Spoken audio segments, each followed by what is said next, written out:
everybody, this is Fiesta Agent AA. I'm on my adventure mission, and I'm at the Winchester Mystery House in San Jose.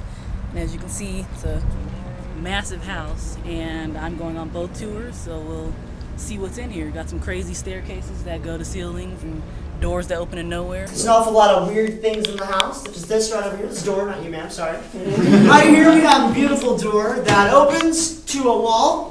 There are windows to walls, staircases to walls, even a staircase to the ceiling. At the time of Sarah's death, all of the items in here were appraised at about $25,000, and they're easily worth 100 times that today.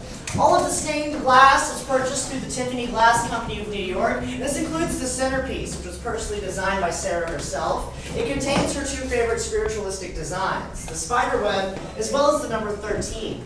If you guys count the blue and amber stones, you'll find that there are 13 of them, and that's just the first of many 13s. I'm going to try and do my best to point out to you on tour today. 13 was kind of Mrs. Winchester's lucky number. There are things just all over the place. Now we're going to go to the hayloft. They have really high ceilings, a lot of bright colors, a lot of white paint, green paint, a lot of windows, a lot of natural lights, very lifelike up there. But we're going to get there via this 44-step, 7 complete turn over 100-foot-long birth canal. And once we've reached the top, the house in essence gives birth to you. And you're born again here in the Winchester Mystery House. You don't need to traipse this mile-long journey with me. Watch your step. You taller ones, watch your head. She was a tiny pocket-sized woman, so right this way. I'm gonna hit my head.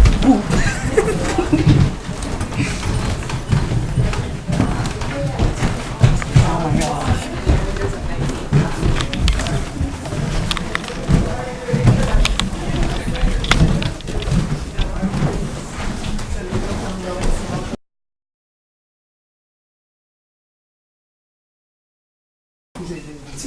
Well, because sometimes it's all just change flashes. And if it's dark, I just totally forgot.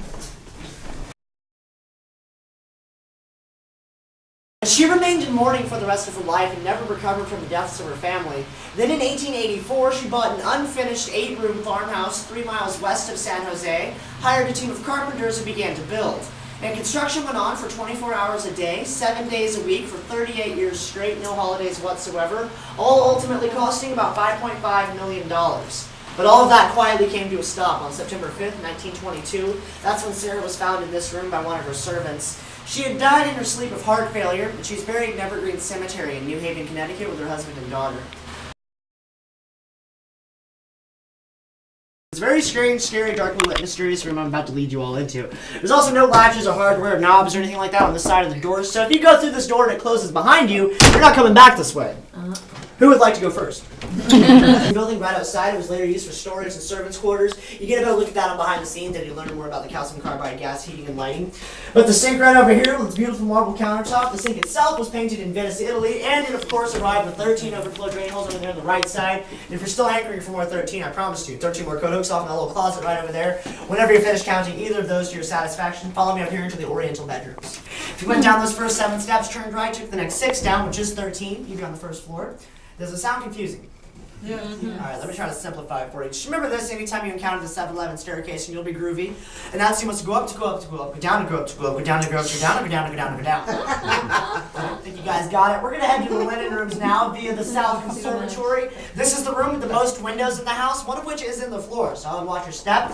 We've actually got more windows than the Empire State Building.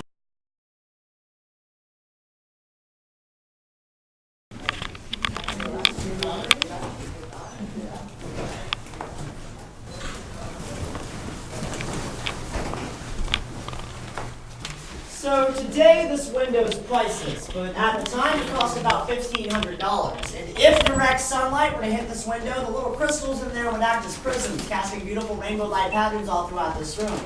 But it's not going to happen. Sarah made a couple of mistakes when installing this window. The first, it's on the north side of the house, where direct sunlight's not going to hit it. The second, she built rooms directly behind it, so this window never received direct sunlight, no matter how hard it tries, making it fulfill its awesome $1,500 purpose of casting beautiful rainbow light patterns everywhere. This is where she was sleeping on April 18th, 1906 at 5:13 a.m. That's supposedly what time the earthquake hit, but it was an 8.3 on the Richter scale and was felt everywhere from southern Oregon all the way to Los Angeles, and this house was rocked during the earthquake. Remember I said the tower had to be removed. Well, debris from the tower actually fell onto this room. That made this fireplace that was once here just collapse to the floor below. And that made this whole wall shift into the direction of the falling bricks, pinching this door shut, leaving our beloved Mrs. W helplessly trapped in here. Now you might be wondering, well, Alex, how come she didn't just leave through this door? That's mainly because that door opens to another wall, and that eventually came back to haunt Mrs. Winchester, no pun intended. So the floor in there is original. It's in an interlocking diamond-shaped pattern made of 4 different types of wood: oak, ash, mahogany, and maple. And it took one carpenter an entire year, all by his sad little lonesome, to completely install that floor. We'll bring you guys this way a little bit and talk a smidgen about these amazing front doors. These are some beautiful, expensive, and very lightly used front doors. Only 3 people have ever walked through them. For the $3,000 they cost, I sure hope it was worth it. Those 3 people were the 2 carpenters who installed them and Sarah Winchester herself. It was said a 4th was supposed to come through these doors. President Theodore Roosevelt came knocking on the door one day, being a fan of the rifle. He wanted to have a little chat and handshake with Sarah. There was a gardener working out front at the time. This guy doesn't recognize his own president. He says, if you want a job, you're going to have to use the servants' entrance in the back like everybody else. He was a little upset, and the 2 never saw each other, and it remains only 3 people have ever walked through those doors. Almost useful till I open it and reveal its handy half-inch of storage space. Sorry. It's like what? I don't know. Maybe you can get a wall calendar in there. It's the first graders tell me once a sticker collection might look nice. I'm sure that would make Sarah happy. But to make up for the smallest cupboard, Mrs. Winchester had the largest cupboard installed. Pardon me, guys. I'm going to open up this one to reveal the entire back end of the house. It's like what? My whole house is a cupboard. You're not on the first floor. You're on the first shelf. This is where Sarah would eat most of her meals, of course. I imagine she'd share a nice little plain dinner with her niece Mary. It's probably very pleasant, but it's also our last stop on today's tour. So if you guys feel a little tired, you have every right to. You just wandered a little over a mile through a $5.5 million mansion. It's 160 rooms. We're talking 24,000 square feet, 10,000 windows, 2,000 doors, 52 skylights, 47 fireplaces, 40 bedrooms, 40 staircases, 13 bathrooms, 6 kitchens, 3 elevators, 2 basements, and 1 shower. You might want to rest before your behind-the-scenes or self-guided gardens tour. My name is Alex. I'd be more than happy to stay behind and answer any questions you guys might have. If not, your exit's right over here. Leads right to the gift shop, just like at Disneyland. Thank you guys so much, and have a great afternoon.